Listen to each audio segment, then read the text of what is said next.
आता 3 ची कसोटी पाहूया आपण। पहा, सगळ्या कसोट्या अगदी कमीत कमी वेळामध्ये पाहणार आहोत।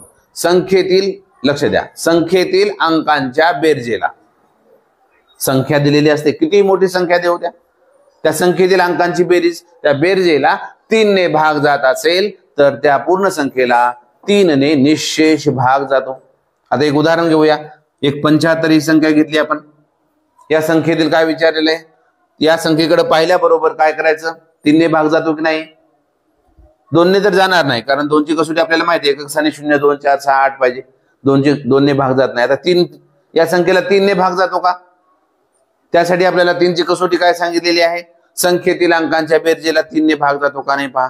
आता संख्येतील अंकांची बेरीज, संख्या किती आहे 75, यांचे अंक करा, कोणते कोणते आहेत, 7 आणि 5, यांची बेरीज करा, 7 आणि 5 12, 12 यांची बेरीज झाली म्हणून 3 च्या पड्यात 12 आहे का, किंवा 3 ने 12 ला भाग जातो का, 3 चोक 12। म्हणजे संख्येतील अंकांची बेरीज करायची, ते 3 च्या पटीत आहे का बघायचं, असेल तर त्या संख्येला पूर्ण भाग 3 ने पूर्ण भाग जातो। आता पहा 3 ने पूर्ण भाग जातो की नाही पाहूया आपण। 3 1 3, 3 ने 7 ला भागा, 3 2 6, 1 उरलं, 15 झाले, 3 5 15, काही उरलं का नाही, किती आलं उत्तर 25। आता एक पहा, किती 64 घेऊया आपण, किती, या संख्येला 3 ने पूर्ण भाग जातो का, काय करावं लागेल, संख्येतील अंकांची बेरीज करा, 6 आणि 4 10, 10 3 च्या पड्यात 10 आहे का, किंवा 3 ने 10 ला भाग जातो का, जात नाही। म्हणजे या संख्येला 3 ने पूर्ण भाग जात नाही, किंवा 3 ने निशेष भाग जात नाही। आणखीन एक मोठी संख्या घेऊया आपण, सांगा,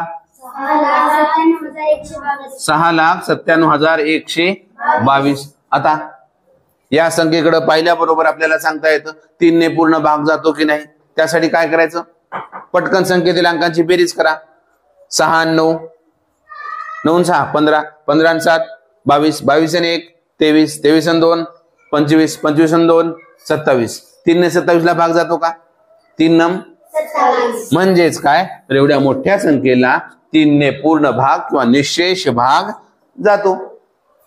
बघा बरं, 3 ने भाग आला, 3 2 6, 3 चा पडा 9 पण म्हणा, 3 3 काही उरलं का नाही, मग 3 चा पडा 7 पण म्हणा, 3 2 6, किती उरलं 1, किती झाले 11, 3 2 3 3 9, किती उरले 2, 11 मधले 9 गेले, 2 उरले, किती झाले 22, 3 चा पडा 22 पण म्हणा, 3 7 21, 1 उरलं, किती झाले 12, 3 चोक, काही उरलं का पुढे, काही उरलं नाही। म्हणजेच निशेष भाग गेला, 3 ने पूर्ण भाग गेला। उत्तर किती आलं, 2,32,374, 2,32,374। विद्यार्थी मित्रांनो, असेच गणित तुम्ही कोणतीही संख्या घ्या आणि स्वतः तुम्ही तयार करून पहा। हा व्हिडिओ पॉज करा, त्याच्यानंतर कोणतीही संख्या घ्या आणि 3 ने निशेष भाग जातो की नाही ते पहा।